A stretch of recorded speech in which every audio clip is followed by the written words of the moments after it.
shall not be pikon. Mag-jeng-jeng ka na lang! Meron! Teka, Nimpa. Sabay Nimpa! Sige. Isang mabilis lang, Nimpa, ha? Hindi kumpleto araw eh. Mga Kapusang Pilipino, bumabati kami sa inyo. Hi! Ang tamaan, huwag magalit.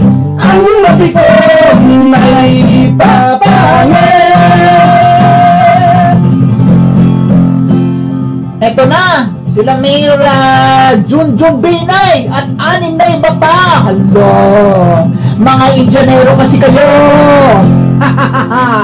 Yan tuloy, pinakukontenta ng Senado. Magpakita raw kayo ng pagsisisi, remorse. Ika ng chair ng Blue Ribbon Committee. Hello, Junjun Binay at iba pa pwedeng makulong. Sisipot na kaya para sagutin ang mga tanong. Yan. Go, go, go na kasi. Ito in aid of election, in aid of legislation. Nadulas. O baka makinig sa Santo Papa yung Naman, tatlo. tatlo. Pagtrato sa inyo, meron ng mercy and compassion. Huwag natin kalimutan yun, ha? Mercy and compassion. Huwag niyong bubuli. Usapan sa Britain, ito. Nasa sakop ng Maynila eh. Nakahinga ng maluwag. Ha? Ganda ng ngiti. Si Pangulong Marcos nang nilabas ang desisyon na wala ang konsumisyon. Kahit na, context sa Philippines na, ganda ng pagkakakolon dyan ng peace meeting. Yan naman.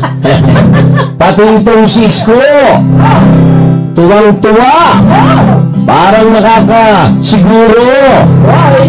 Teka. Why? Wag lang si Doktora ang ipalit sa Maynila.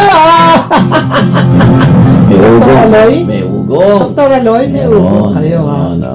Ay, mga Pusong Pilipino, number one. Bumaba at itig kami sa inyo.